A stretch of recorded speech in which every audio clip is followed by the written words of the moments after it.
الحمد لله نحمده ونستعينه ونستغفره ونؤمن به ونتوكل عليه ونعوذ بالله من شرور أنفسنا ومن سيئات أعمالنا من يهده الله فلا مضل له ومن يضلل فلا هادي له ونشهد أن لا إله إلا الله وحده لا شريك له ونشهد أن سيدنا ومولانا محمدا عبده ورسوله أما بعد فأعوذ بالله من الشيطان الرجيم بسم الله الرحمن الرحيم فاعلم أنه لا إله إلا الله وقال الله تبارك وتعالى محمد رسول الله اللهم صل على محمد وعلى آل محمد كما صليت على إبراهيم وعلى آل إبراهيم إنك حميد مجيد اللهم بارك على محمد وعلى آل محمد كما باركت على إبراهيم وعلى آل إبراهيم إنك حميد مجيد جا زندگی مدینہ سے جونکے ہوا کے لالا جا زندگی مدینہ سے جونکے ہوا کے لالا شاعر کے حضور خفا ہے بنا کے لالا کچھ ہم بھی اپنا چہرہ باطن سوار لے ابو بکر سے آئی عشق و وفا کے لالا دنیا مسلمہ پہ بہت ہی تنگ ہو گئی فاروق اعظم کے دور کے وہ نقشے اٹھا کے لالا جن سے خدا نے ہمیں محروم کر دیا عثمان کے وہ زاویے شرم و حیا کے لالا مغرب کی گلیوں میں مارا مارا نہ پھر ہے گدائے علم دروازہ علم سے خیرات جا کے آگیا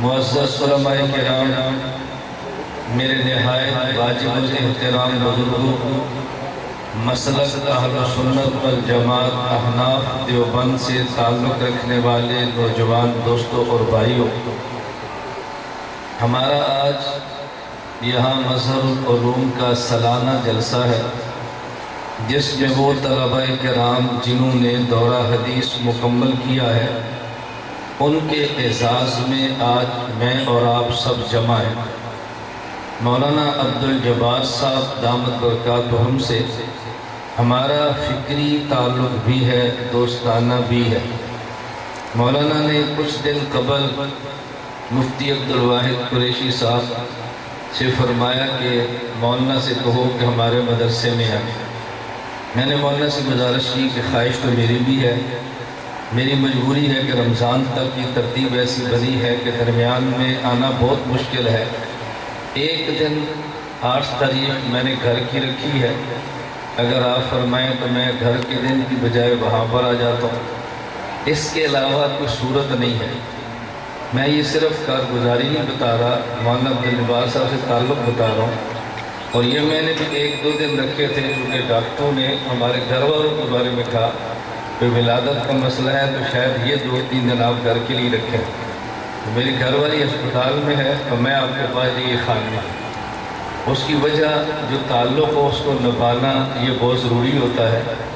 اللہ ہمیں دوستی، محبت اور دینداری کے تعلق کو نبھانے کی توفیق عطا فرمائے. میں نے آپ حضرات کی خدمت میں قرآن کریم کے 2 مقامات سے تلاوت کی ہے.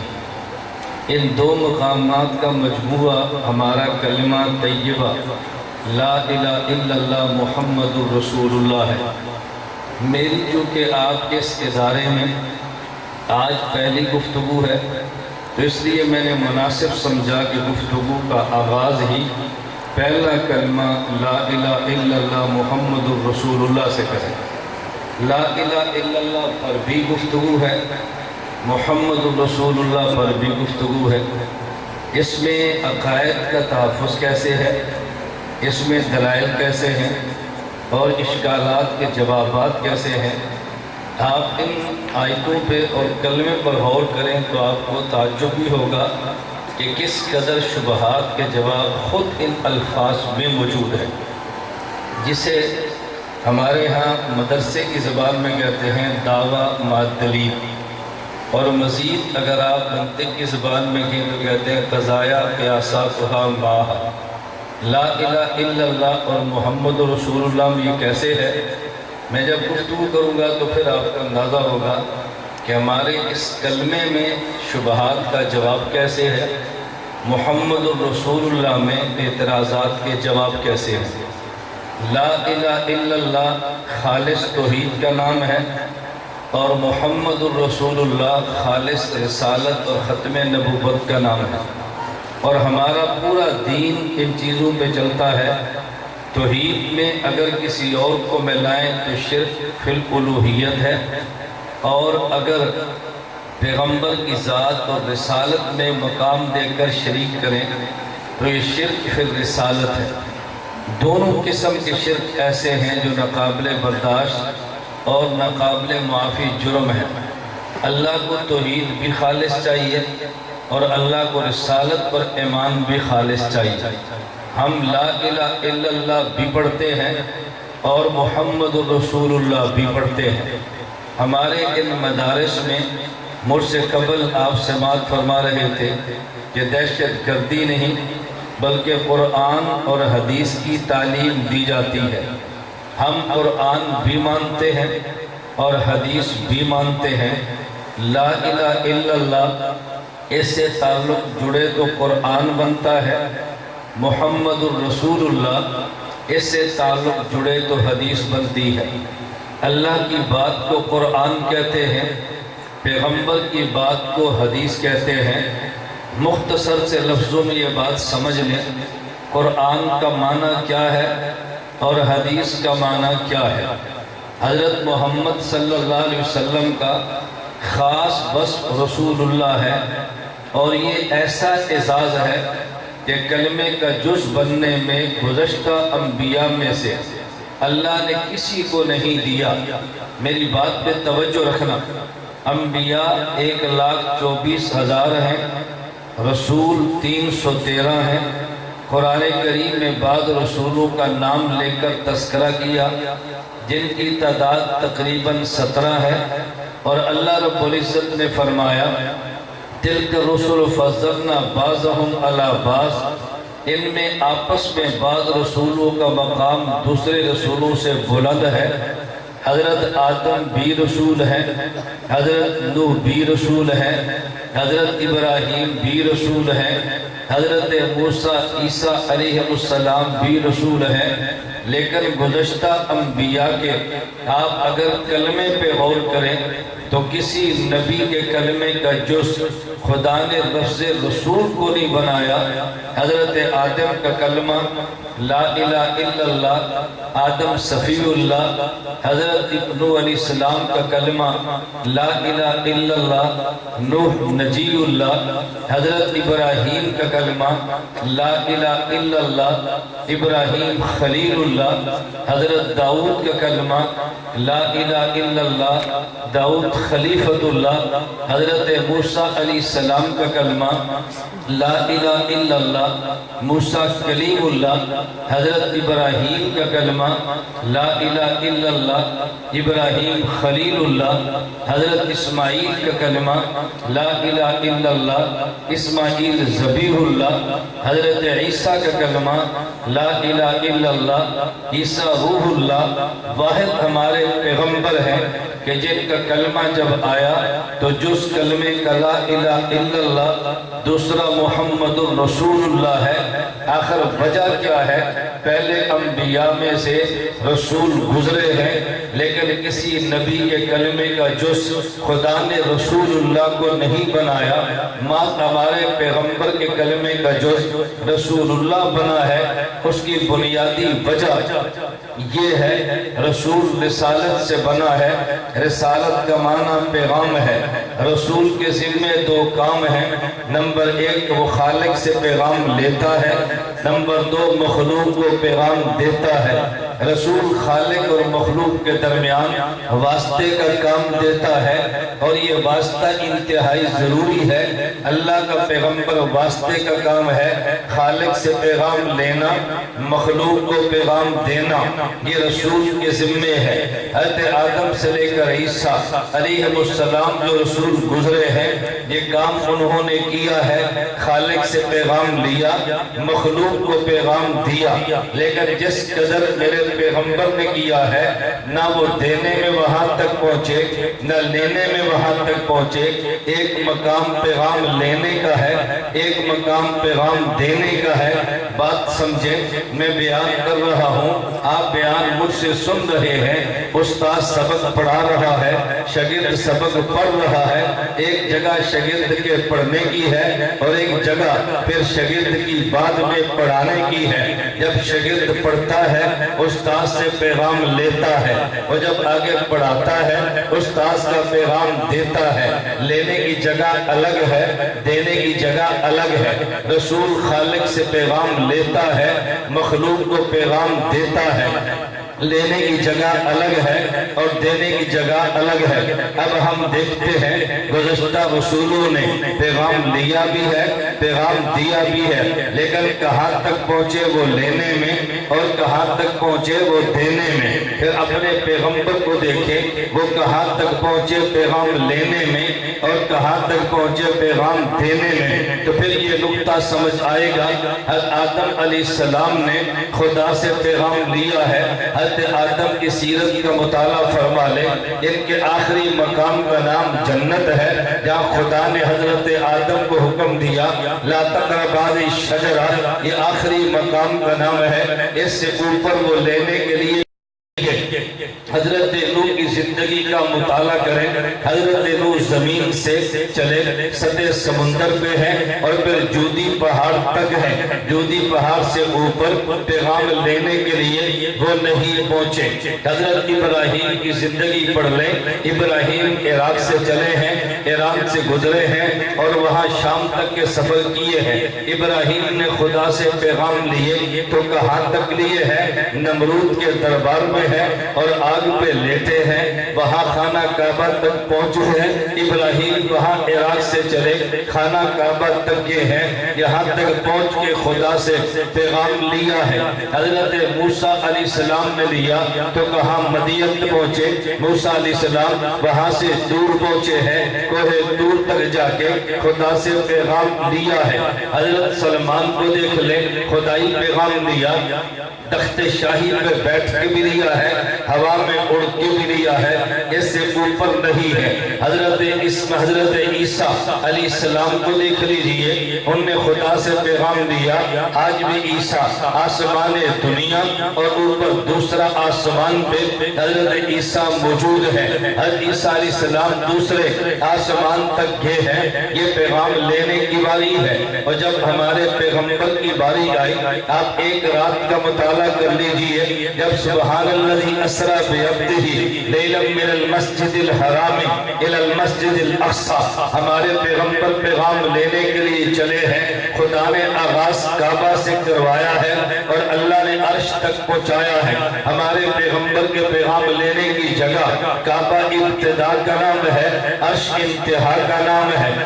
اور جب آپ کعبے کے بارے میں قرآن کا پڑھیں گے تو قرآن کریم اعلان کرتا ہے ان اول بیت وضع للناس للذی ببکہ، کہ اس کائنات میں پہلا مکان یہ کعبہ ہے۔ اور جب عرش کے بارے میں قرآن پڑھیں، قرآن اعلان کرتا ہے اللہ الذی خلق سبع سماوات ومن الارض مثلہن، نیچے 7 زمینیں ہیں، اوپر 7 آسمان ہیں، وسع کرسیہ السماوات والارض، ان 7 آسمانوں پہ خدا کی کرسی ہے، اور وقان عرشہ علی الماء، اس کرسی پہ خدائی سمندر ہے، سمندر پہ خدا کا عرش ہے، عرش کے بعد کوئی مکان نہیں ہے۔ ہمیں قرآن نے بتایا کعبہ مکان اول کا نام ہے، عرش مکان آخر کا نام ہے۔ تو جب ہمارے پیغمبر پیغام لینے کے لیے چلے ہیں تو پھر کعبہ سے نکلے ہیں اور پیغام لینے کے لیے عرش معلیٰ تک پہنچے ہیں۔ کعبہ مکان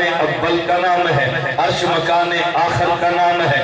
اس کا معنی یہ ہے کہ جب اللہ نے گزشتہ انبیاء کو پیغام دیا ہے تو پھر میں یوں بات کروں گا، حضرت آدم کو پیغام دیا تو جنت تک لے جا کے دیا ہے، حضرت ابراہیم کو دیا تو جخا میں لٹھا کے کعبے تک پہنچا کے دیا ہے، حضرت موسیٰ کو دیا تو کوہ طور تک لے جا کے دیا ہے، حضرت سلمان کو دیا ہے، تخت شاہی پہ اڑا کے دیا ہے، حضرت داؤد کو دیا ہے، تخت شاہی پہ بٹھا کے دیا ہے، حضرت عیسیٰ کو دیا ہے تو دوسرے آسمان پہ بولا کے دیا ہے۔ اور جب ہمارے محمد کی باری آئی ہے تو میرے اللہ نے پیغام یوں دیا ہے، چاہے زمزم پہ لٹا کے دیا ہے، براق پہ بٹھا کے دیا ہے، صدیق کی گود پہ سلا کے دیا ہے، صدیق کے کندھوں پہ بٹھا کے دیا ہے، انبیاء کا امام بیت المقدس میں بنا کے دیا ہے، عرش معلیٰ تک پہنچا کے دیا ہے۔ جب لینے کے لیے کعبہ ہے اور انتہا کا نام عرش معلیٰ ہے،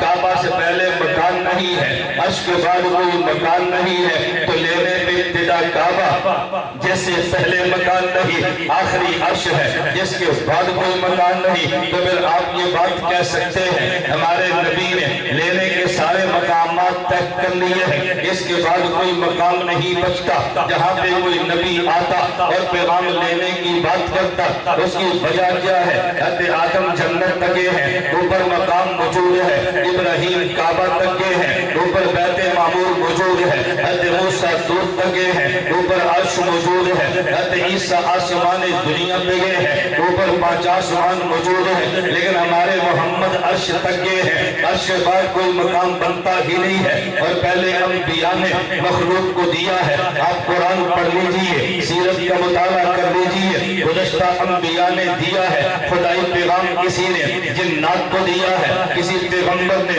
چرندوں پرندوں کو دیا ہے، کسی پیغمبر نے انسان کو دیا ہے۔ اور جب میرے محمد کی باری آئی ہے، آپ حدیث پاک کا اور سیرت کا مطالعہ کر لیجئے، ہمارے نبی نے جنات کو دیا ہے، سورۃ الجن گواہ ہے، ہمارے نبی نے چرندوں پرندوں کو دیا ہے، میرے پیغمبر کی سیرت گواہ ہے، میرے پیغمبر کے ہاتھ میں پتھروں نے کلمہ پڑھا، اس کا معنی پتھروں کو دیا ہے، تاریخ گواہ ہے۔ تو پھر میں یہ بات کہہ سکتا ہوں جب دینے کی باری آئی ہے، ہمارے پیغمبر نے حجر کو دیا ہے، ہمارے پیغمبر نے شجر کو دیا ہے، ہمارے پیغمبر نے حیوانات کو دیا ہے، ہمارے پیغمبر نے جنوں کو دیا ہے، ہمارے نبی نے انسان کو دیا ہے۔ اس سے بڑھ کے بات کہنے لگو، انسان میں امتی بھی ہے، انسان میں نبی بھی ہے۔ پہلے نبیوں نے صرف امت کو دیا ہے، ہمارے نبی نے امت کو بھی دیا ہے، امت کے نبیوں کو بھی دیا۔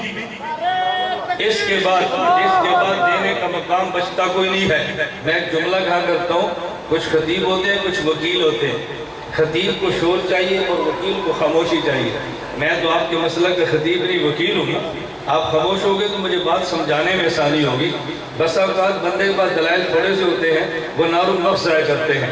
ہمارے پاس تو دلائل اتنے ہوتے ہیں کہ وقت کم ہو جاتا ہے، دلائل باقی رہ جاتے ہیں۔ اس لیے میں تو کبھی سپیڈ بھی تیز کر لیتا ہوں تاکہ تھوڑے وقت میں بات زیادہ کہہ سکے۔ اللہ میں بات سمجھنے کی توفیق عطا فرمائے۔ میں یہ عرض کر رہا تھا، بات توجہ سمجھنا۔ گزشتہ انبیاء نے امت کو دیا ہے، ہمارے نبی نے امت کے نبی نبیوں کو دیا ہے۔ اس پہ دلیل کیا ہے؟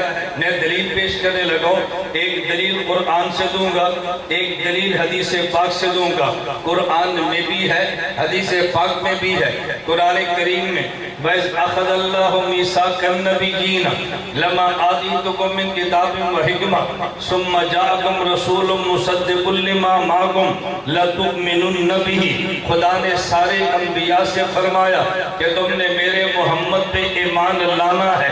ایک بندہ وہ ہے جو ایمان لاتا ہے، اور ایک بندہ وہ ہے جس پہ ایمان لاتا ہے۔ ایمان لانے والے کا ایمان نسل ہوتا ہے، اور جس پہ ایمان لایا جائے اس کا ایمان اصل ہوتا ہے۔ نسل اصل سے نکلتی ہے، نسل سے اصل نہیں نکلتی۔ اس کا معنی یہ ہے ہمارے پیغمبر کا ایمان اصل ہے، وقت کی انبیاء کا ایمان نسل ہے، ان کا ایمان بھی ایمان مصطفیٰ سے نکلا ہے۔ تو گویا ہمارے نبی نے گزشتہ انبیاء کو دیا ہے، حدیث پاک میں موجود ہے، ہمارے نبی نے پیغام دیا۔ آپ کہو گے یہ وہ کیسے؟ صرف ایک واقعہ ذہن نشین فرما لیں۔ بیت المقدس میں 1,24,000 انبیاء مقتدی بنے ہیں، ہمارے نبی امام بنے ہیں، اور امام اور مقتدی میں ضابطہ یہ ہے مقتدی ایمان کو دیتا نہیں ہے، مقتدی ایمان سے لیتا ہے۔ توجہ رکھنا، مقتدی امام کو دیتا نہیں ہے بلکہ نماز میں امام سے لیتا ہے۔ آپ کو یہ وہ کیسے؟ آپ کے مظہر العلوم کا امام ہے یا مقتدی بھی ہے؟ مقتدی امام کے پیچھے نماز پڑھتے ہیں، امام نے قیام کیا، مقتدی نے کیا ہے، امام نے رکوع کیا، مقتدی نے کیا ہے، امام نے سجدہ کیا، مقتدی نے کیا ہے، امام قعدے میں بیٹھا، مقتدی بیٹھا ہے، امام نے سلام پھیرا، مقتدی نے پھیرا ہے، امام نے قرآن پڑھا ہے، مقتدی نے نہیں پڑھا۔ بھئی سوال یہ ہے قیامت کے دن اللہ امام کو پوری نماز کا اجر دے گا جس میں قرات بھی ہے، مقتدی کو پوری نماز کا اجر دے گا یا نہیں دے گا؟ اگر آپ کہتے ہیں نہیں دے گا تو کامل نماز نہ ہوئی، اگر آپ کہتے ہیں دے گا تو مقتدی نے قرآن پڑھا ہی نہیں ہے، تو پھر اجر ملے گا کیسے؟ اس کا جواب حدیث پاک میں ہے من کان لہو امام فقرات الامام لہو قراءۃ۔ جس آدمی کا امام موجود ہو، امام کی قرات مقتدی کی قرات ہوتی ہے۔ اس کا معنی یہ ہے قرآن امام پڑھتا ہے، مقتدی نہیں پڑھتا، امام خدا سے قرات کا اجر لے کے مقتدی کو دیتا ہے۔ ایک امام تیرا ہے، ایک امام انبیاء کا ہے۔ بیت المقدس میں سارے نبی مقتدی بنے ہیں، ہمارے نبی امام بنے ہیں۔ ان انبیاء نے قیام بھی کیا ہے، ان انبیاء نے رکوع بھی کیا ہے، ان انبیاء نے سجدہ بھی کیا ہے، لیکن ان انبیاء نے حضور کے پیچھے قرآن نہیں پڑھا۔ تو کہے گا کیوں نہیں پڑھا؟ میں کہتا ہوں دلیل یہ ہے قرآن وہ تب پڑھتے ہیں جب انہیں ملتا، جب ملا ہی نہیں ہے قرآن پڑھیں گے کیسے؟ امام قرآن والا ہے، مقتدی تورات والا ہے، امام قرآن والا ہے، مقتدی انجیل والا ہے، امام قرآن والا ہے، مقتدی زبور والا ہے، امام قرآن والا ہے، مقتدی صحیفے والا ہے۔ جب تک ملا ہی نہیں ہے تو پڑھیں گے کیسے؟ اب آپ مجھے بتائیں یہ انبیاء قیامت کے دن خدا کے دربار میں آئیں گے اور قرآن حضور کے پیچھے نہیں پڑھا، اجر ملے گا؟ تو نہیں پڑھتا اجر تجھے بھی ملتا ہے۔ اس کا معنی یہ ہے تیرا امام قرآن پڑھ کے خدا سے اجر لے کے تجھے دیتا ہے، انبیاء کے امام نے قرآن پڑھ کے خدا سے اجر لے کے انہیں دیا ہے۔ یہی بات تو میں کہہ رہا تھا، پہلے نبیوں نے امت کو دیا ہے، ہمارے نبی نے امت کے نبیوں کو دیا ہے۔ ایکو سے نا شور آتا ہے، اب دیکھیں ایک کو بند کریں گے تو آواز صاف ہو جائے گی نا۔ میں ایک کو بند کیوں کراتا ہوں اس کی وجہ بھی سن لیں۔ میں شہری نہیں ہوں، میں دیہاتی پینڈو مولوی ہوں، تو میں اس لیے کہتا ہوں مولوی پینڈو ہو تو سپیکر بھی پینڈو ہونا چاہیے، مولوی شہری ہو تو سپیکر بھی شہری ہو، مولوی دیہاتی ہو سپیکر شہری ہو تو مولوی اور سپیکر آپس میں لڑتے ہیں، پھر عوام کو مسئلہ سمجھ نہیں آتا، اور جمعیت تو لڑنے والی ہے ہی نہیں۔ ہم لڑنے والے ہیں، بولتے نہیں، یہ ہے تو وہ ہے، نہیں ہے تو پھر کو نہیں ہے۔ یہ درمیانی پالیسی نہیں ہونی، پالیسی بالکل صاف ہونی چاہیے۔ میں ابھی کمرے بیٹھا مولانا عبد الجبار صاحب سے کہہ رہا تھا دیکھو عالمی اتحاد اہل سنت والجماعت میری جماعت ہے، یہ نہ جماعت سیاسی ہے نہ عسکری ہے، یہ خالص علمی جماعت ہے۔ اس لیے سیاست جمعیت کا کام ہے، ہم ان کے معاون ہیں۔ گشت تبلیغی جماعت کا کام ہے، ہم ان کے معاون ہیں۔ تعلیم وفاق کا کام ہے، ہم ان کے معاون ہیں۔ ہر ایک اپنا کام ہے نا، ہمارا کام کیا عقائد کا تحفظ ہے، وہ ہم کریں گے انشاءاللہ ثم انشاءاللہ۔ الیکشن آئے گا ووٹ آپ کو دیں گے، پرائیویٹ آئے گا بستر اٹھا کے وہاں چلے جائیں گے، ابھی مئی آئے گا امتحان وفاق کو دیں گے، لیکن عقیدے کی جنگ ہمارے ذمہ ہے، اس پر آپ ہمارے اوپر اعتماد کریں انشاءاللہ۔ کریں یہ نہیں کریں گے انشاءاللہ، ہم نے عقائد کو ساتھ ساتھ لے کر چلنا ہے۔ یہ بات ہمیشہ ذہن میں رکھ لیں، ہماری جمعیت علماء اسلام حضرت شیخ الہند مولانا محمود حسن دیوبندی کی فکر کی امین ہے، ہم ان کی فکر کے بھی امین ہیں، طرز فکر کے بھی امین ہیں۔ کبھی لوگ فکر لیتے ہیں طرز چھوڑ دیتے ہیں، ہم فکر بھی رکھیں گے طرز بھی رکھیں گے۔ اس پر ایک بات ذہن میں رکھ لیں، یہ عنوان تربیتی جلسوں کا ہے، کبھی آپ تربیتی کی کنونشن کریں، اس میں ہمیں خدمت کا موقع دیں تو ہم کارکنوں کو سمجھائیں بھی آپ کون ہیں، ان کا مزاج کیا ہے۔ میں صرف ایک واقعہ پیش کرتا ہوں۔ حضرت شیخ الہند نے انگریز کو نکالنے کے لیے برطانوی سامراج کے خلاف جب جنگ لڑی ہے، اسٹیج پہ کانگریس بھی ہے، اسٹیج پہ ہندوستان کی ساری قومیں اور جماعتیں بھی ہیں، سیکولر بھی ہیں، مسلمان بھی ہیں، سب قسم کے تھے، لیکن جب داخلی فتنوں کی باری آئی تو شیخ الہند رحمۃ اللہ علیہ ان فتنوں سے آنکھیں بند نہیں کی۔ محمد حسین بٹالوی غیر مقلد مولوی تھا، اس نے ایک اشتہار چھاپا، 10 مسئلے لکھے، رفع دین، آمین، فاتحہ خلف الامام، اور اس نے کہا ایک مسئلے کا جو جواب دے گا میں فی مسئلہ 10 روپے دوں گا، 100 روپے کا۔ اب بتاؤ یہ پھڈا بازی تھی، اتحاد کو توڑنا تھا۔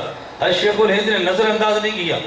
شیخ الہند رحمۃ اللہ نے اس اشتہار کے مقابلے میں ادلہ کاملہ کتاب لکھی ہے، جواب دیا ہے، اور اس محمد حسین بٹالوی نے ادلہ کاملہ کے جواب خود نہیں دیا، ایک مولوی سے کتاب کا جواب دلوایا اور نام لکھا مفتاح الادلہ۔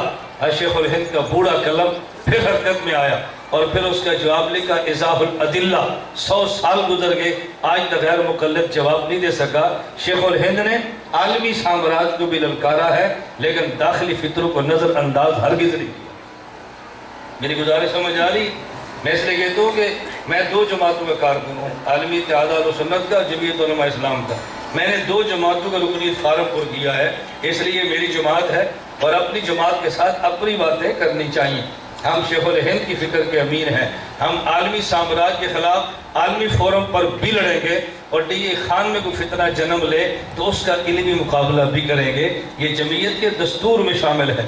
میں نے جب رکنیت فارم پر کیا نا، اگر فارم موجود ہو تو آپ لیں، اس میں 10ویں شک یہ لکھی ہے، 10ویں اور آخری شک، فرقے باطلہ کا دلائل کے ساتھ رد کرنا، یہ جمعیت کی سرحد ہے جس پر میں کھڑا پہرے دے رہا ہوں، اس کے باہر کوئی نقطہ نہیں ہے۔ بارڈر ہوتے ہیں نا، بارڈر، پاکستان کی جغرافیائی سرحد ہے، بارڈر ہے۔ جمعیت کا بارڈر آخری کیا ہے کہ فرقے باطلہ کا دلائل کے ساتھ رد کرنا، تو میں جمعیت کے آخری مورچے کا سپاہی ہوں، اس لیے باطل کا دلائل کے ساتھ مقابلہ ہم کریں گے انشاءاللہ۔ کرنا چاہیے کہ نہیں؟ کرنا چاہیے۔ ابھی فرور میں مولانا فضل الرحمان صاحب دامت برکاتہم سے ہماری اسلام آباد تفصیلاً ملاقات ہے، اب مجھے فرمایا آپ جو کام کرتے ہیں ہم بہت خوش ہیں، اور ہمارے پاس کوئی آپ کی منفی رپورٹ پورے ملک سے نہیں ہے، مسلک کا کام جس نہج پہ آپ نے کیا ہے اس کی شدید ضرورت تھی، دعا فرمائے اللہ اس کام کو قبول فرما لے۔ میں اس لیے گزارش کر رہا ہوں کہ ہم اپنے عقیدے کو اچھی طرح سمجھیں، ہم عالمی سامراج کا مقابلہ بھی کریں گے اور داخلی فتنوں کا مقابلہ ڈنڈا، سوٹا، گولی سے نہیں، دلائل سے ضرور کریں گے انشاءاللہ، تاکہ ان کو احساس ہو کہ جمعیت کے بعد دلیل کی طاقت بھی ہے، صرف ووٹ کی طاقت نہیں ہے، دلیل کی طاقت بھی ہے۔ ووٹ کی طاقت بھی ہونی چاہیے لیکن دلیل کی طاقت بھی ساتھ چلنی چاہیے، تو آپ دونوں کا اہتمام کریں گے نا بھی انشاءاللہ۔ میں جو بات سمجھا رہا تھا، ایک بات ذرا چلے سمجھ رہے، آج ہمارے خلاف فتویٰ ہے، مارکیٹ میں گھوم رہا ہے، وہ فتویٰ کیا ہے کہ جو بندہ امام کے پیچھے فاتحہ نہ پڑھے اس کی نماز نہیں ہوتی، یہ فتویٰ ہے کہ جو بندہ امام کے پیچھے فاتحہ نہ پڑھے اس کی نماز نہیں ہوتی۔ میں آسان سی دلیل آپ کو پیش کرتا ہوں، جو علماء تو جانتے ہی ہیں، غیر عالم بھی سمجھیں، پڑھے لکھے لوگ سمجھتے ہیں، ان پڑھ بھی سمجھیں، بڑے جانتے ہیں، بچے بھی یاد کر لیں کہ اس فتوے کا جواب کیا ہے۔ حضرت توجہ رکھنا، نماز کی 3 قسمیں ہیں، ایک سب سے اعلیٰ، ایک اوسط، ایک ادنا۔ سب سے اعلیٰ نماز امام بھی نبی مقتدی بھی نبی، اس کے بعد نماز امام نبی مقتدی امتی صحابہ، اس کے بعد نماز امام بھی امتی اور مقتدی بھی امتی۔ بات سمجھ آ گئی؟ نماز کی کتنی قسمیں ہیں؟ 3۔ سب سے اعلیٰ امام بھی نبی مقتدی بھی، اس کے بعد امام نبی اور مقتدی امتی، تیسری بات امام بھی امتی مقتدی بھی امتی۔ میری اور آپ کی نماز ادنا ہے، امام بھی امتی ہے مقتدی بھی امتی ہے۔ اس کے بعد مدینہ کی نماز، حضور امام نبی مقتدی صحابہ امتی۔ بیت المقدس کی نماز امام بھی نبی اور مقتدی بھی نبی۔ اور اعلیٰ نماز کون سی ہے؟ حضور پاک فاتحہ پڑھ رہے ہیں، انبیاء نے پڑھا ہے یا نہیں؟ قرآن سے پوچھ لیں، قرآن کریم میں ہے وَلَقَدْ آتَيْنَاكَ سَبْعًا مِّنَ الْمَثَانِي وَالْقُرْآنِ الْعَظِيمِ۔ میرے پیغمبر آپ کی خصوصیت یہ ہے ہم نے سورۃ الفاتحہ آپ کو دی ہے، یعنی پہلے انبیاء کو نہیں دی، صرف ہمارے نبی کو دی ہے۔ تو جب پہلے انبیاء کو دی نہیں ہے تو پہلے انبیاء نے امام کے پیچھے پڑھی بھی نہیں ہے۔ یہ دلیل میری نہیں ہے، سیرت المصطفیٰ میں مولانا محمد ادریس کاندھلوی کی ہے، میری نہیں، ان کی دلیل ہے۔ میں بڑوں کا حوالہ اس لیے دیتا ہوں تاکہ بندے کو ماننے میں یقین آ جائے، میری بات کیا مسترد نہ کر دے۔ یہاں خیبر پختونخوا کی ایک جماعت تھی، ہمارے یہاں رائیونڈ گزر رہے تھے، میرے مدرسے میں ٹھہرے، عصر کے وقت ٹھہرے اور کہا جی ہم پوری رات آپ کے پاس ہیں، صبح 10 بجے یہاں سے چلیں گے۔ میں نے عصر کے بعد چائے پلائی، بیٹھے تھے تو مجھے امیر صاحب فرمانے لگے کہ مولانا صاحب ہمارے لیے خصوصی دعا فرمائیں۔ میں نے امیر صاحب سے پوچھا آپ میرے رشتہ دار ہیں؟ مجھے کہتے ہیں نہیں۔ میں نے کہا میرے شاگرد ہیں؟ مجھے کہتے ہیں نہیں۔ میں نے کہا میرے مرید ہیں؟ کہتے ہیں نہیں۔ میں نے کہا مجھے پیسے دیتے ہیں؟ مجھے کہتے ہیں نہیں۔ تو میں نے کہا خصوصی دعا میں کیسے کروں؟ بھئی خصوصی دعا کے لیے خصوصی تعلق چاہیے نا، روڈ پہ گزرتے رکو اور خصوصی دعا منگوا لو، یہ مجھے سمجھ میں نہیں آئی۔ امیر صاحب کو جماعت کو تھوڑا سا تعجب ہوا، اس بندے نے کیسی بات کی ہے، یہ شاید پیسے مانگتا ہوگا۔ میں نے تعجب ان کی آنکھوں سے دیکھا تو پھر میں نے انہیں کہا حضرت بات یہ ہے، یہ جملہ میرا نہیں ہے، حضرت حاجی امداد اللہ مہاجر مکی صاحب کا ہے رحمت اللہ علیہ۔ پھر وہ خوش ہو گئے، بھئی یہ تو بزرگوں کی بات کہہ رہے ہیں۔ حاجی صاحب سے کسی نے کہا خصوصی دعا فرمائے، فرمایا تم مرید ہو؟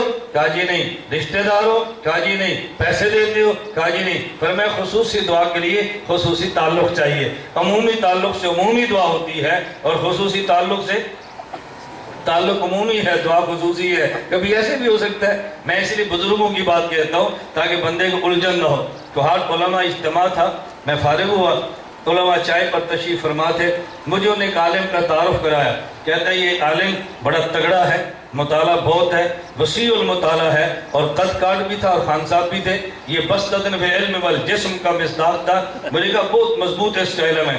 میں نے ان علماء سے کہا اس سے 2 سال میرے پاس لگائے، ان کو بہت تعجب ہوا، ہم اس کو تعارف کراتے ہیں کہ بڑا جید عالم ہے اور یہ کہتا ہے میرے پاس سال لگوائے، اس کو اپنے علم پہ نازل شاید کرتا ہے۔ یہ تعجب میں نے ان کی آنکھوں سے دیکھ لیا۔ میں نے کہا میں آپ سے پوچھتا ہوں آپ کے پاس نوجوان بچہ آپ کا بادام مقویات روغن طاقتور چیزیں کھاتا ہے اور طاقت جسم اس کا پھٹ رہا ہے، اتنا مضبوط اس کا جسم ہے، اور ایک بوڑھا پہلوان بوڑھا آپ کے گھر آتا ہے جس کے پاس سوکھی روٹیاں کھا کر جسم بھی سوکھا پڑا ہے لیکن لڑنے کا گر جانتا ہے۔ آپ کہتے ہیں کہ ہمارا نوجوان بہت طاقتور ہے، اور بوڑھا کہتا ہے اس کو میرے پاس کچھ دینے کے لیے بھیجو، میں اس کو لڑنے کے گر سکھا دوں۔ آپ خوش ہوتے ہیں؟ کہتے ہیں بہت خوش ہوتے ہیں، طاقت ہمارے بچے کی ہے، گر بوڑھے کے شامل ہو جائے۔ میں کہتا ہوں علم اس کا ہے بہت مضبوط ہے، میرے پاس بھیجو سال لگائے تاکہ اس کو میں علم کے استعمال کا طریقہ بتاؤں۔ میں عالم اس سے بڑا نہیں ہوں، یہ بہت بڑا عالم ہے، لیکن ہم سے گر سے کے لیے علم استعمال کیسے کرنا ہے، اس میں تو تعجب کی بات نہیں ہے نا۔ میں تو مولانا سے بھی کہہ رہا تھا آپ کے جن طلباء نے دورہ کیا ہے میں سارے نہیں مانگتا، ایک مجھے دے دے اور پھر سال بھر کو چیک کر لیں، ایک دارالفتہ بھیج دیں، ایک کسی اور جگہ بھیج دیں، پھیلا دیں، ایک مجھے دے دیں، پھر سال کے بعد سارے شاگرد اکٹھے کریں، پھر وہ جو نالائق آپ نے ہمیں دیا تھا نا اس کو دیکھنا وہ رنگ کیا دکھاتا ہے، پھر آپ کو احساس ہوگا کہ سال گزارنے کا فائدہ ہے کہ نہیں۔ میں تو طلباء کو دعوت بھی دیتا ہوں کہ جو تخصص میں ہیں سال ہمارے پاس لگائیں، اور جو عام طلباء علماء ہیں 23 مئی سے 4 جون تک ہمارا 12 دن کا دورہ نہیں، چھوٹی سی دوری ہوگی کہ آپ اس میں شرکت کریں۔ رائیوڈ والوں کا چلہ ہوتا ہے، ہماری چھوٹی سی چلی ہوتی ہے، چلہ ان کو دے دیں اور 12 دن کی چلی ہمیں دے دیں۔ یہ آپ کو محسوس ہوگا کہ چلہ بھی ضروری ہے اور چلی بولتے نہیں چلا بھی ضروری ہے، چلی بھی ضروری ہے۔ ہم چھوٹے ہیں نا، چھوٹے چھوٹے مطالبے کرتے ہیں، بڑے نہیں کرتے۔ تبلیغ والے بڑے کہتے ہیں کھڑے ہو کے نام لکھواؤ، ہم چھوٹے ہم کہتے ہیں بیٹھے بیٹھے انشاءاللہ کہتے ہیں، اپنی اوقات سے اوپر نہیں نکلتے۔ اللہ میں بات سمجھنے کی توفیق عطا فرمائے۔ دلیل ذہن میں رکھ لو، حضرت رسول اللہ نے فاتحہ پڑھی اور پیچھے انبیاء نے فاتحہ نہیں پڑھی۔ جو کہتے ہیں امام کے پیچھے فاتحہ نہ پڑھے نماز نہیں ہوتی، اس کا فتویٰ مجھ پہ آپ پہ نہیں ہے، اس کا فتویٰ انبیاء پر ہے، حنفیوں پر بعد میں ہے، نبیوں پر پہلے ہے۔ قیامت کے دن اللہ اگر یہ فرمائے وہ لوگ کھڑے ہو جاؤ جو امام کے پیچھے فاتحہ نہیں پڑھتے تھے، ہم بعد میں کھڑے ہوں گے، حضرت آدم پہلے کھڑے ہوں گے، ہم بعد میں کھڑے ہوں گے، حضرت عیسیٰ پہلے کھڑے ہوں گے، ہم اس صف پہ ہوں گے جن نے امام کے پیچھے فاتحہ نہیں پڑھی، پہلے نبی ہوں گے پھر ہم آئیں گے۔ وہاں ہم کہیں گے اللہ ذرا ان سے پوچھ، یہ تو کہتے تھے نماز نہیں ہوتی، تو نے کہا ان کے ساتھ کھڑے ہو جاؤ، تو جواب دینا مشکل ہوگا۔ اس لیے میں کہتا ہوں فتوے میں احتیاط کرو، زیادہ فتوے بازی نہ کرو، دلائل کی بات کرو۔ ہم دلائل میں تمہیں الجھن میں ڈالیں گے، فتوے بازی سے بات ہو۔ میں جو بات سمجھا رہا تھا، ایک مقام لینے کا، ایک مقام عنوان ہے ذہن میں، ایک لینے کی جگہ اور ایک دینے کی جگہ۔ میں نے کہا لا الہ الا اللہ محمد الرسول اللہ، میں نے ایک سوال اٹھا کے جواب دے رہا تھا۔ رسول اور بھی ہیں لیکن کسی رسول کے نام کو رسول اللہ بنا کے خدا نے کلمے کا جز نہیں بنایا۔ اس کی وجہ یہ ہے، توجہ رکھنا، اس کی وجہ کوئی مقام لینے کا ہے، کوئی مقام دینے کا ہے۔ پہلے انبیاء نے دیا، حیوان کو ہے، پہلے نبیوں نے دیا، جنات کو ہے، پہلے نبیوں نے دیا، انسان امت کو ہے۔ ہمارے نبی نے شجر کو دیا ہے، حجر کو دیا ہے، حیوان کو دیا ہے، جنات کو دیا ہے، حور و غلمان کو دیا ہے۔ ارے انسان امت کو دیا ہے اور امت کے نبیوں کو دیا ہے۔ اس کا فرق کیسے ہے؟ ایک استاذ کہتے ہیں میں نے پڑھایا میرا شاگرد ناظم بنا، دوسرا کہتے ہیں میں نے پڑھایا میرا شاگرد ایم پی اے بنا، تیسرا کہتے ہیں میں نے پڑھایا میرا شاگرد ایم این اے بنا، چوتھا کہتے ہیں میں نے پڑھایا میرا شاگرد وزیر بنا ہے، پانچواں کہتے ہیں میں نے پڑھایا میرا شاگرد وزیر اعظم بنا ہے، چھٹا کہتے ہیں میں نے پڑھایا میرا شاگرد صدر بنا ہے۔ صدر سے اوپر تیرے ملک میں عہدہ نہیں ہے، نبوت سے اوپر شریعت میں کوئی مقام نہیں ہے۔ تو پہلے نبیوں نے دیا، صلحاء کو دیا، اولیاء کو دیا، صحابیت کو دیا، ہمارے پیغمبر نے نبیوں کو دیا، نبیوں سے اوپر کوئی مقام نہیں ہے۔ اب توجہ رکھنا، میں تو لفظ کہنے لگا، عرش کے اوپر کوئی مکان نہیں ہے اور نبوت کے بعد کوئی مقام نہیں ہے۔ لفظ میں رکھے، عرش کے اوپر کوئی مکان نہیں ہے، نبوت کے اوپر کوئی مقام نہیں ہے۔ تو پہلے نبیوں نے لیا ہے لیکن لینے میں آسمان تک پہنچے ہیں، ابھی لینے کا مقام باقی تھا۔ ہمارے نبی عرش تک پہنچے ہیں جس کے اوپر کوئی مکان موجود نہیں تھا، پہلے نبیوں نے دیا ہے۔ صحابیت تک ہے، ابھی ایک مقام باقی ہے جو نبوت کا ہے، ہمارے نبی نے دیا تو نبیوں کو دیا ہے، اس کے اوپر کوئی مقام بھی نہیں ہے۔ تو پتہ یہ چلا رسول اسے کہتے ہیں جو خالق سے لے کے مخلوق کو دیتا ہے۔ ایک مقام لینے کا ہے، ایک دینے کا ہے۔ ہمارے پیغمبر لینے پہ آئے تو کعبہ سے چلے ہیں، عرش تک پہنچے ہیں، اور جب دینے پر آئے تو شجر سے چلے ہیں، حجر سے چلے ہیں، نبوت تک پہنچے ہیں۔ اب لینے کا مقام بھی نہیں بچا، دینے کا مقام بھی نہیں بچا، تو خدا نے بتا دیا دیکھو آدم رسول لیکن کلمے کا جو رسول اللہ نہیں، صفی اللہ، ابھی لینے اور دینے کے کچھ مقامات باقی ہیں۔ ابراہیم رسول ہے لیکن کلمے کا جو خلیل اللہ، ابھی لینے اور دینے کے کچھ مقام باقی ہے۔ حضرت نوح یہ رسول ہے لیکن کلمے کا جو نجی اللہ، ابھی لینے اور دینے کے کچھ مقام باقی ہے۔ حضرت موسیٰ رسول ہے لیکن کلمے کا جو کلیم اللہ، ابھی کچھ لینے کے اور دینے کے مقام باقی ہے۔ حضرت عیسیٰ رسول ہے، کلمے کا جو رسول اللہ، ابھی لینے کے اور دینے کے کچھ مقام باقی ہے۔ میرے محمد تو ایسا رسول اللہ ہے کہ تیرے کلمے کا جز ہم نے رسول اللہ بنا دیا، اس لیے اب لینے کے مقام بھی ختم ہے، دینے کے مقام بھی ختم ہے۔ جب پیغام کامل ہو گیا، خدا نے ہمارے نبی کے کلمے کا جز لا الہ الا اللہ بنایا ہے اور دوسرا جو محمد رسول اللہ بنایا ہے۔ ان کے مکانات ختم ہو گئے، مقامات ختم ہو گئے، تو کلمے کا جو رسول اللہ بنا کر بتا دیا محمد رسول بھی ہے، آخری بھی ہے، اس کے بعد کوئی نہیں آ سکتا۔ اگر آنا ہوتا خدا کلمے کا جو حبیب اللہ بتا دیتے، اگر آنا ہوتا خدا کلمے کا جو کریم اللہ بنا دیتے، نہیں آنا تھا کلمے کا جو رسول اللہ بنا کے خدا نے بتایا میرے محمد میں نے لینے کے مقامات بھی تجھ پہ ختم کر دیے ہیں، دینے کے مقامات بھی تجھ پہ ختم کر دیے ہیں، نہ مقام بچا ہے نہ رسول آنا، نہ مقام بچا ہے نہ رسول۔ اب کوئی نبی ہوگا تو کہیں لے گا کہیں دے گا، نہ لینے کی جگہ نہ دینے کی جگہ، اب نبی کی ضرورت کیا ہے؟ تو جو شخص لا الہ الا اللہ محمد رسول اللہ پڑھ لے اور سمجھ لے، وہ اعتقاد رکھ لیتا ہے حضور رسول بھی ہے آخری بھی۔ ہمارے کلمے کا پہلا جز بولو لا الہ الا اللہ، دوسرا جز محمد رسول اللہ، لا الہ الا اللہ محمد رسول اللہ۔ میں تو پوری بات نہیں کر رہا، بڑی شارٹ کٹ بات کہہ رہا ہوں۔ محمد رسول اللہ، میں تو تحدیث پہ نعمت کے طور پہ کہتا ہوں، لفظ محمد پہ الگ گفتگو ہے، رسول پہ الگ ہے، اللہ پہ الگ ہے۔ ابھی تو میں رسول پہ بات کر رہا ہوں، تھوڑی سی بات اور سن لیں۔ محمد رسول اللہ، ہمارے پیغمبر رسول ہیں، ہمارے پیغمبر، توجہ رکھنا، رسول پیغمبر کا نام ہے، قاصد کا نام ہے، اس کے ذمے دو کام ہیں۔ نمبر ایک خالق سے پیغام لینا ہے، نمبر دو مخلوق کو پیغام دینا ہے۔ توجہ رکھنا، خالق سے پیغام لینا، مخلوق کو دینا۔ خالق اپنے پیغام کے لیے ہمارے پیغمبر کا انتخاب کرتے ہیں، محمد الرسول اللہ، جو پیغام دیتا ہے وہ پیغام لے جانے والے کو پیغام دو طرح سے دیتا ہے۔ یہ ڈیرہ اسماعیل خان میں بھی ہے، سرگودا میں بھی ہے، عجم میں بھی ہے، عرب میں بھی ہے۔ پیغام کا ایک طریقہ، پیغام دینے والا اپنی مراد بتا کے الفاظ بھی دیتا ہے۔ نمبر دو، پیغام دینے والا مراد بتا کے الفاظ نہیں بتاتا، الفاظ میں اختیار دیتا ہے۔ میں مثال دیتا ہوں، آج بھی یہ خان کا جلسہ آپ کے مدد سے پہاڑ پر مظہر العلوم کا ہوگا، اشتہار چھپے، نام لکھے ہیں، ڈیرہ اسماعیل شب جمعہ تبلیغی جماعت کے مرکز کا جلسہ، وہ بھی ہمارا ہے، یہ بھی ہمارا ہے۔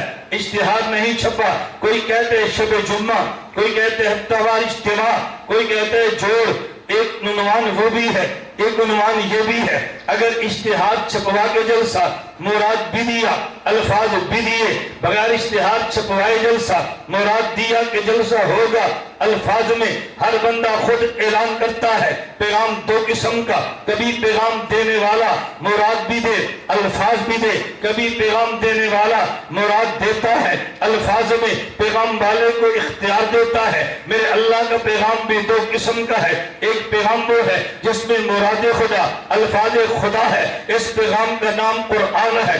دوسرا پیغام خدا وہ ہے، مراد خدا ہے، الفاظ مصطفیٰ ہے، اس پیغام کا نام حدیث ہے۔ وہ پیغام خدا بندی، مراد خدا، الفاظ خدا ہو، پیغام کا نام قرآن ہے، اور وہ پیغام خدا بندی جس میں مراد خدا، الفاظ مصطفیٰ، پیغام کا نام حدیث ہے۔ قرآن بھی ایمان ہے، حدیث بھی ایمان ہے۔ دیوبند والے قرآن بھی مانتے ہیں، حدیث بھی مانتے ہیں، قرآن بھی مانتے ہیں، حدیث بھی مانتے ہیں۔ میں اس پہ دو چار مثالیں دیتا ہوں، آپ کا عقیدہ بھی بنے اور مثال بھی سمجھے۔ نمبر ایک مثال، عقیدہ، انسان کو پیدا کیوں کیا؟ سوال ہے، انسان کو پیدا کیوں کیا؟ قرآن کہتا ہے وَمَا خَلَقْتُ الْجِنَّ وَالْإِنسَ إِلَّا لِيَعْبُدُونِ، اس لیے پیدا کیا عبادت کروانی تھی۔ حدیث پاک لولا محمد لما خلقت، اس لیے پیدا کیا میرے محمد نے آنا تھا۔ ہم قرآن بھی مانتے ہیں، حدیث بھی مانتے ہیں۔ قرآن کہتا ہے پیدائش انسانی کا مقصد عبادت خدا ہے، حدیث میں آیا پیدائش انسانی کا مقصد آمد مصطفیٰ ہے۔ کوئی بندہ جو نہیں سمجھتا حدیث پاک کو فتنہ ڈالنے کے لیے تجھے یہ بات کہہ دے گا یہ حدیث تو قرآن کے خلاف ہے۔ قرآن کریم میں ہے کہ پیدائش کا مقصد عبادت ہے، حدیث میں ہے پیدائش کا مقصد حضور کی آمد ہے، یہ قرآن کے خلاف ہے۔ نانا ہرگز نہیں، میرے جملے پہ توجہ رکھنا، حدیث پیغمبر خدا کی قسم کبھی بھی قرآن کے خلاف نہیں ہو سکتی۔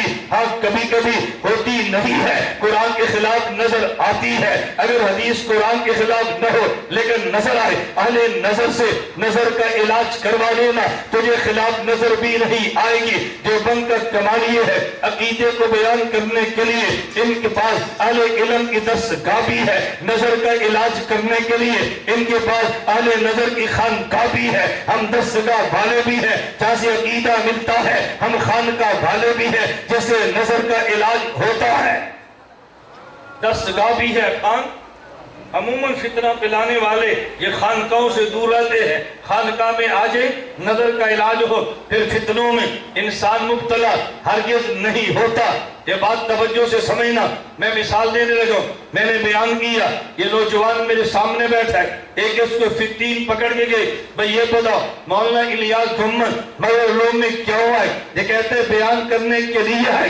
مجھ سے پوچھا آپ کیوں آئے؟ میں نے کہا مولانا عبدالجبار صاحب نے دعوت دی ہے، میں اس لیے آیا۔ وہ نوجوان کہتے دیکھو ان کا بیان الگ ہے، مولانا کا الگ ہے، آپس میں ٹکرا گئے۔ یہ نوجوان کہتے بیان کے لیے آئے اور مولانا کہتے ہیں میزبان کے لیے آیا۔ میں نے پکڑا، میں نے کہا کیوں جھوٹ بول کے اس امت کو توڑتا ہے؟ نوجوان بھی ٹھیک کہتا ہے، میں بھی ٹھیک کہتا ہوں۔ تو نے اس سے پوچھا مولانا کیوں آئے؟ اس نے میری آنے کا مقصد بیان کیا جو بیان کرنا ہے۔ مجھ سے پوچھا کیوں آئے؟ میں نے آنے کا سبب بیان کیا جو میزبان کا دعوت دینا ہے۔ میرے آنے کا مقصد بیان ہے، میرے آنے کا سبب میزبان ہے۔ ہم نے قرآن سے پوچھا پیدا کیوں کیا؟ لیا بدونی، مقصد بتایا جو عبادت خدا ہے۔ حدیث سے پوچھا پیدا کیوں کیا؟ سبب بیان کیا، لولا محمد النبا خلقت، جو آمد مصطفیٰ ہے۔ قرآن مقصد بیان کرتا ہے، پیغمبر سبب بیان کرتا ہے، مقصد الگ ہے، سبب الگ ہے۔ قرآن بھی ٹھیک ہے،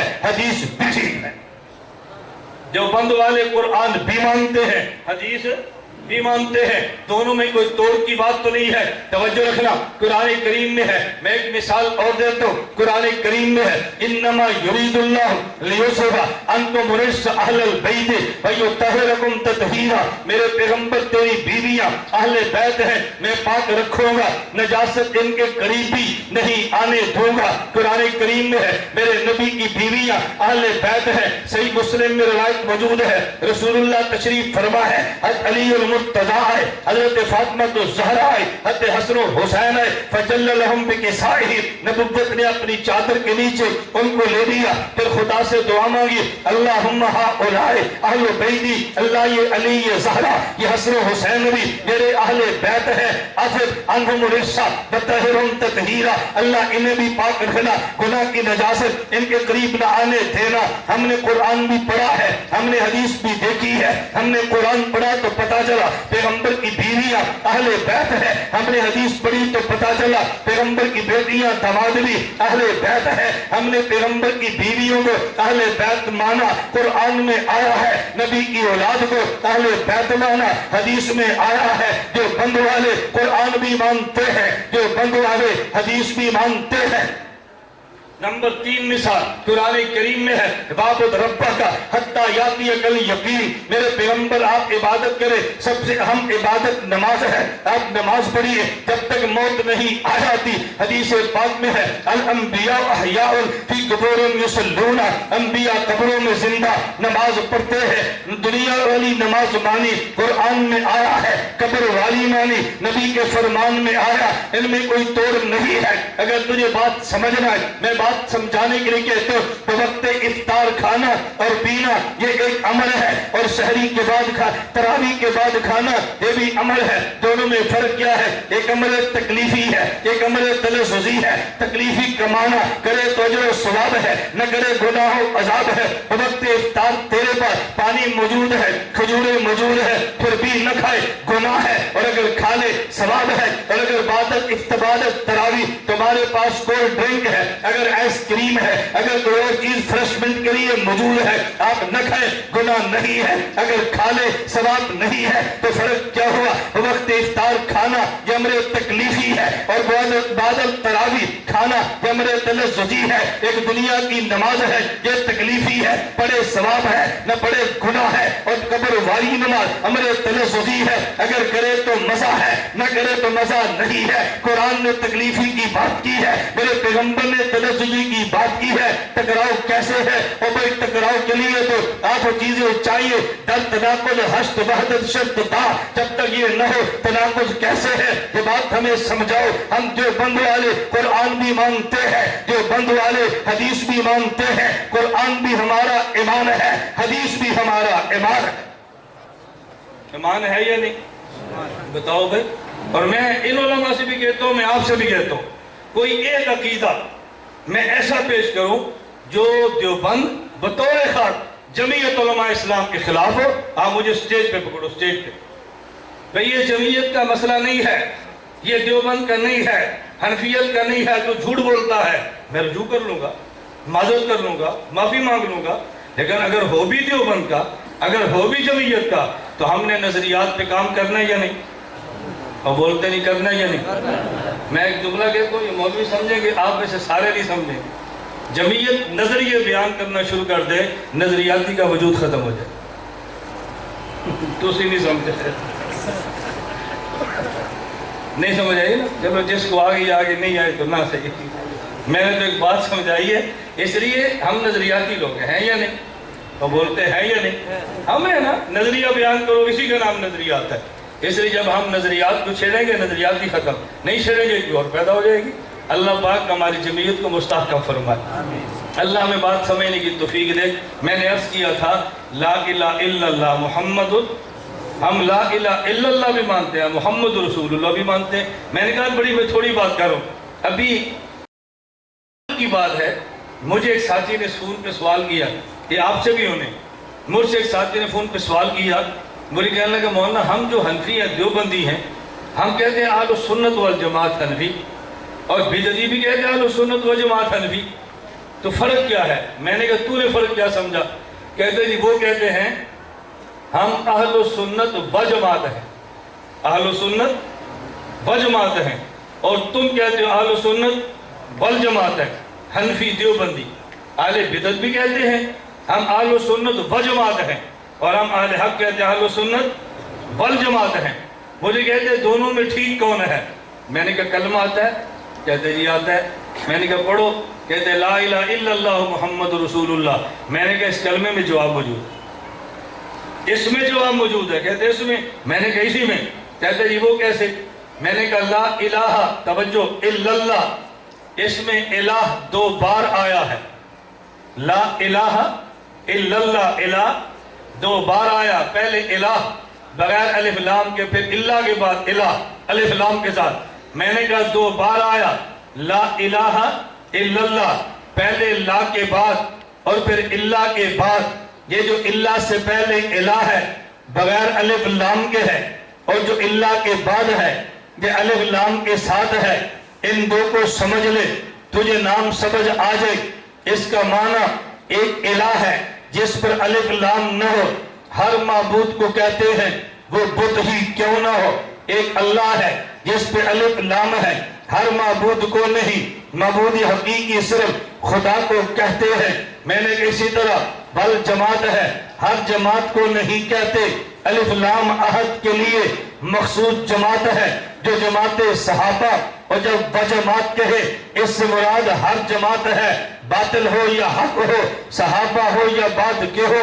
ہمارا نظریہ سنت وہ ہے جو جماعت صحابہ مخصوص جماعت دے، الف لام داخل کر بل جماعت مخصوص جماعت کا نام ہے۔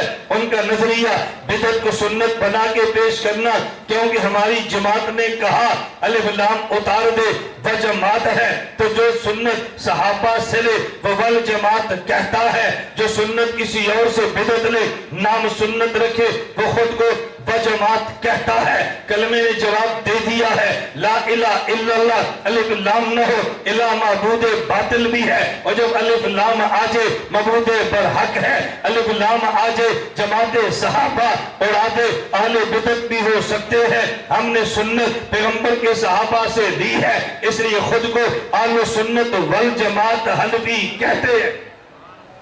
یہ تو کلمے میں جواب موجود ہے۔ میں آخری بات کہتا ہوں، اور آخری بات چونکہ طلبہ ہیں، بخاری شریف پڑھی ہے، آخری حدیث پڑھ لی ہے، میں آخری حدیث پر تو بات نہیں کرتا، لیکن یہ طلبہ کے سامنے عرض کرتا ہوں۔ میں نے شروع میں ایک بات کی تھی نا کوہاٹ کا واقعہ سنا کر، میں نے مولوی صاحب سے کہا کہ جو علوم آپ نے پڑھے ہیں ان علوم کو عوام میں کیسے لانا ہے، ذرا یہ سیکھو۔ میں آخری حدیث پہ تھوڑی سی بات کرنے لگا ہوں، کیونکہ آپ نے آخری حدیث پڑھ لی ہے، شرح بھی دیکھ لی ہے، ختم بھی ہو گئی ہے، لیکن عوام میں اس آخری حدیث کو لائیں، ذرا سمجھیں۔ میں ایک دو باتیں کہنے لگا، میں صرف زیادہ نہیں 2 باتیں کہہ دوں گا۔ نمبر 1 بات، ایک شخص مجھ سے پوچھتا ہے، توجہ رکھنا، مولانا آپ لوگ کہتے ہو ہم مدینہ جاتے ہیں لیکن ڈائریکٹ نہیں، وایا کوفہ، پہلے کوفہ حنفی امام ابو حنیفہ اور پھر مدینہ، تمہارے مدرسوں میں پہلے فقہ پڑھاتے ہیں پھر حدیث پڑھاتے ہیں، پہلے کوفہ پھر مدینہ، توجہ رکھنا۔ میں نے کہا بالکل، پہلے کوفہ پھر مدینہ۔ مجھے کہنے کا بچا، میں نے کہا بچا اللہ کے پیغمبر نے بتائی ہے، کہا جی نبی پاک نے، میں نے کہا جی ہاں اللہ کے نبی نے بتائی ہے، حدیث پاک میں ہے، توجہ رکھیں، حدیث پاک میں ہے، الکامل ابن عدی میں روایت موجود ہے، انا مدینۃ العلم والی بابھا فمن اراد المدینہ فلیات الباب۔ اللہ کے نبی فرمانے لگے صلی اللہ علیہ وسلم، میں محمد شہر مدینہ، علی شہر علم کا دروازہ، جس نے مدینہ میں آنا ہو وہ دروازے سے آئے۔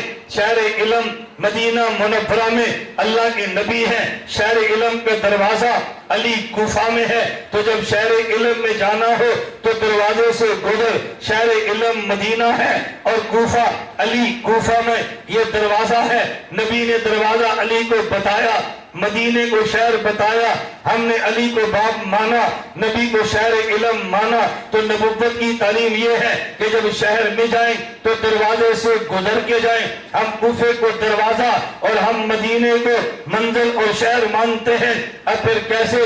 آخری حدیث سے مناسب میں نے کہا امام بخاری حدیث الساری آپ پڑھیں، فتح الباری کا مقدمہ، علامہ ابن حجر اسقلانی فرماتے ہیں، امام بخاری فرمانے لگے میں پڑھنے کے لیے جزیرہ گیا، میں پڑھنے کے لیے مصر گیا، میں پڑھنے کے لیے شام گیا۔ جب حجاز و کوفہ کی باری آئی، امام بخاری کہتے ہیں اقمت بالحجاز 6 اعوام، میں حجاز میں 6 سال ٹھہرا، لا احصی کم دخلت الى کوفہ، میں کوفہ کتنی بار گیا مجھے یاد ہی نہیں ہے۔ میں نے کہا عجیب بات یہ ہے، حجاز کتنا عرصہ ٹھہرے مجھے یاد ہے، کوفہ کتنی بار گیا مجھے یاد ہی نہیں ہے۔ ایک طالب علم ادھر دیکھیں، آپ میں سے دورہ حدیث میں ہے، میں کسی سے پوچھ لوں بھئی آپ مظہر علوم میں کتنے سال پڑھے ہیں، کہیں گے جی 1 سال 2 سال 8 سال۔ توجہ، میں نے کہا آپ 1 سال یہاں ٹھہرے، کہتے جی ہاں۔ میں نے کہا سامنے دروازہ آپ یہاں سے کتنی بار گزرے ہیں، کہتے مجھے یاد ہی نہیں ہے۔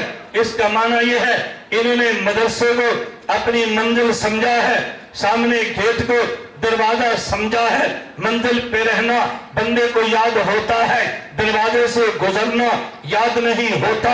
امام بخاری کہتے اقمت بالحجاز 6 اعوام، میں حجاز میں 6 سال رہا، مجھے یاد ہے، لا احصی کم دخلت الى کوفہ، کوفے سے گزرنا مجھے یاد نہیں ہے۔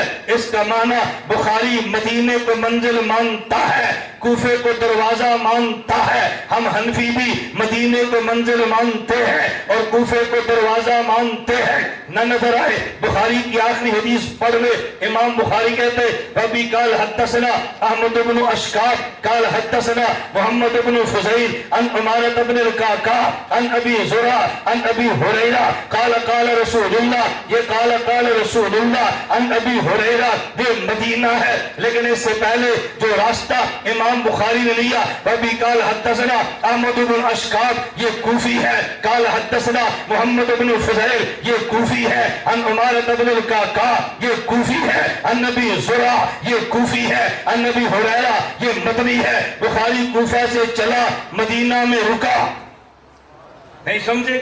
امام بخاری کوفہ سے چلا مدینہ میں، ہم بھی کوفے سے چلے مدینہ رکے، تیرا بخاری سے کیا تعلق؟ توجہ، ایک شخص مجھے پوچھتا ہے مولانا صاحب امام بخاری، میں نے کہا بہت بڑے عالم، امیر المؤمنین فی الحدیث امام ابو حنیفہ، میں نے کہا بہت بڑے عالم، توجہ، امام اعظم سید الفقہاء، امت کے سر کا تاج ہے، پھر مجھے یہ سمجھاؤ آپ امام بخاری کو چھوڑ کے امام ابو حنیفہ کی تقلید کیوں کرتے ہیں؟ یہ جواب یاد رکھنا، امام بخاری کو چھوڑ کے امام ابو حنیفہ کی تقلید کیوں کرتے ہیں؟ میں نے کہا اس لیے ہم عشق مدینہ ہیں۔ ہم کون ہیں؟ بولو نا کون ہیں؟ اور اونچی آواز سے کون ہیں؟ مجھے پتہ ہے آپ کے حلق سے بات کیوں نہیں نکل رہی، آپ کے ذہن میں جواب نہیں ہے نا، مناسبت نہیں بن رہی، سوال کیا اور جواب کیا ہے؟ ہم امام بخاری کی بجائے امام حنیفہ کی تقلید کیوں کرتے ہیں؟ اس لیے کہ ہم عاشق، بولیے جواب سنو، اس لیے کہ ہم عاشق، کہتے رہی کیا مطلب؟ میں نے کہا یہ خان میں رپورٹ ہے، یہاں سے ایک جہاز مدینہ منورہ جائے 5 گھنٹے لگے، دوسرا جہاز دیے خان سوڑے مدینہ منورہ جائے 1 گھنٹہ لگے، ایمان سے بتاؤ آپ کون سے جہاز پہ جانا پسند کریں گے؟ بولیے نا اور اونچی آواز سے، کیوں 5 گھنٹے والا کیوں؟ بولو 5 والا کیوں؟ وہ دیر لگاتے ہیں اور یہ تو جلدی کیوں جاتے ہیں؟ دیر سے چلے جائیں۔ عاشق مدینہ ہے، ہمارا دل کرتا ہے ہم جلدی جائیں، توجہ، عاشق مدینہ، عاشق کا دل کرتا ہے محبوب کے پاس جلدی جاؤں، 5 گھنٹے والا لیٹ لے جائے، 1 گھنٹے والا لیٹ جلدی جائے، ہم عاشق مدینہ، ہم نے جلدی جانا ہے۔ پہاڑ پر کے دوست پہ توجہ رکھنا، ہم نے امام بخاری سے کہا ہمیں مدینہ لے چلو، امام بخاری مدینہ لے جانے چلے، اب امام بخاری کے سٹاپ گننا، ابھی قال حدثنا احمد بن اشکاب قال حدثنا محمد بن فضیل عن عمارة بن القعقاع عن ابی زرع عن ابی ہریرہ، لو مدینہ آ گیا، قال رسول اللہ، 5 سٹاپ ہیں، ہم نے بابا جی امام اعظم ابو حنیفہ سے گزارش کی ہم نے مدینہ جانے، امام صاحب نے کہا چلو تمہیں مدینہ لے چلتے ہیں۔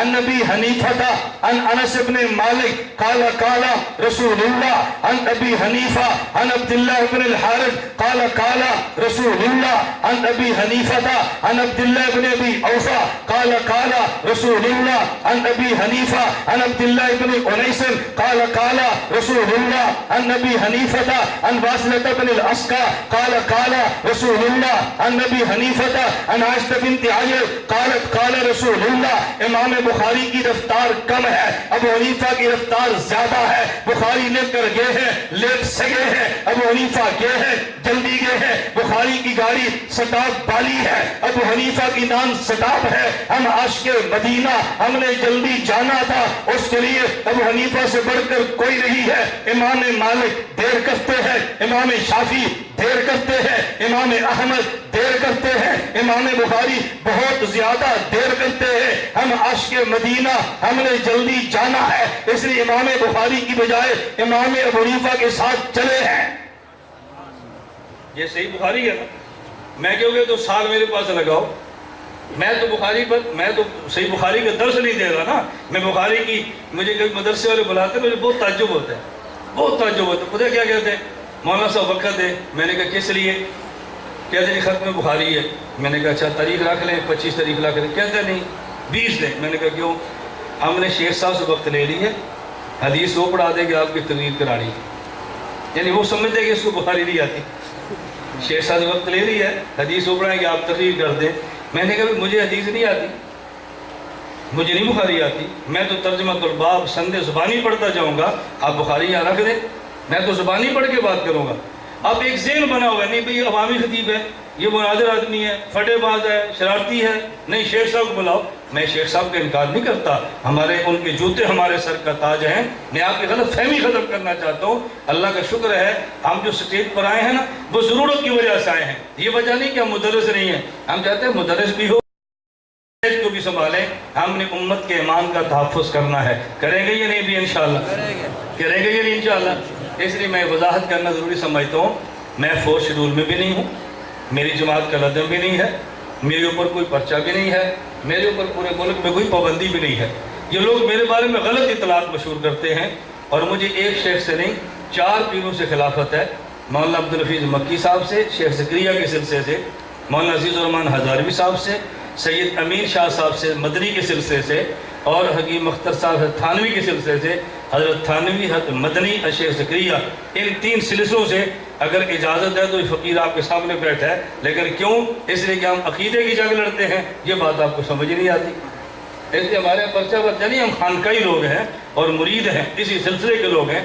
ابھی پچھلے جمعے کو مولانا طلحہ کاندری تشریف لائے فیصل آباد، بیان بھی میں نے کیا، خطبہ بھی میں نے دیا، نماز بھی میں پڑھائی، پھر بھی پیر کوئی نہیں کہتا۔ دارالعلوم زکریا بیان تھا، بیان بھی میرا کرایا، پھر بھی پیر کوئی نہیں کہتا۔ تو میں گزارش نہیں کر رہا مجھے اب پیر سمجھو، میں گزارش اس لیے کر رہا ہوں کہ ہم نے مسلک کا تحفظ کرنا ہے انشاءاللہ۔ تو آپ ہمارا ساتھ دیں گے نہیں دیں گے انشاءاللہ؟ دیں گے نا بھی انشاءاللہ۔ میری طلبہ سے گزارش ہے، میں نے پہلے بھی عرض کیا ہے کہ آپ اس پہ تھوڑی سی تشریف آوری کریں۔ 23 مئی سے لے کے 4 جون تک ہمارا 12 دن کا دورہ نہیں، چھوٹی سی دوری ہوگی، آپ اس میں آ جائیں۔ 1 سال کا علماء کے لیے تخصص ہے، 10 سے 15 شوال داخلہ ہوتا ہے، 16 کو سبق ہوتا ہے۔ مفتی عبدالواحد قریشی صاحب ہمارے صوبے کے امیر ہیں، آپ ان سے رابطہ فرمائیں اور آپ تشریف لائیں۔ مفتی صاحب نماتیوں کے پاس ایک فتویٰ ہے علماء حرمین کے نام سے، جس میں آپ علیہ السلام کے بارے میں عقیدہ مذکور ہے، آپ علیہ السلام قبر میں زندہ نہیں، فتویٰ کہاں تک صحیح ہے؟ پہلی بات یہ سمجھے کہ نام فتاوی حرمین ہے لیکن فتویٰ حرمین کا نہیں ہے۔ فتویٰ حرمین کا یہ جس فتوے کو آپ پیش کرتے ہیں اس میں تراویح بھی 8 ہے، آپ 20 پڑھتے ہیں کہ 8؟ اس میں 3 طلاق کو 1 لکھا ہے، 3 نہیں لکھا، تو آپ 3 سمجھتے ہیں 1 سمجھتے ہیں، تو ہمارا کیسے ہوا؟ یہ فتاوی حرمین ایسے ہی حملیوں کا ہے جیسے مماتیت کو آپ دیوبندی سمجھتے، عقیدہ مماتیوں کا اور آپ کہتے ہیں دیوبندیوں کا ہے۔ فتاوی نام فتاوی حرمین ہے، حرمین کا فتویٰ یہ نہیں ہے۔ آپ حرمین میں دیکھو، آؤ اللہ تمہیں لے جائے، میں دعوے سے کہتا ہوں آپ آئیں، خدا لے جائے، آپ جائیں۔ میں مثال دیتا ہوں، یہ آپ مسجد نبی میں کھڑے ہو جائیں، نبی پاک کا روزہ ہے، آپ جب حضور کی قبر پہ صلاۃ و سلام پڑھیں گے نا تو آپ کے دائیں طرف اور بائیں طرف جو دونوں ستون ہیں، دونوں پہ لکھا ہوا ہے یا خیر من دفنت بالقاء اعظمہ فطاب من طیبہن القاء والاکم نفس الفداء لقبر انت ساکنہ وفیہ العفاف والجود والکرم۔ میری جان قربان اس قبر پہ جس میں آپ ساکن ہیں۔ ساکن زندہ کہتے ہیں مردہ کہتے ہیں؟ بولے جس میں آپ ساکن ہیں، ساکن۔ حرمین کا فتویٰ یہ ہے جو نبی کے روزے پہ درج ہے۔ اگر یہ شرک ہوتا، حضور کے روزے پہ درج نہ ہوتا، یہ مدینہ کی کتاب نہیں ہے، ریاض کی کتاب ہے۔ ریاض کو حرمین نہیں کہتے، حرمین مکہ مدینہ کو کہتے ہیں۔ ان کا عقیدہ حیات النبی کا ہے۔ خدا کے لیے جھوٹ بول کے امت کو برباد نہ کرو۔ اللہ ہم سب کو بات سمجھنے کی توفیق عطا فرمائے۔ وآخر دعوانا ان الحمدللہ رب العالمین۔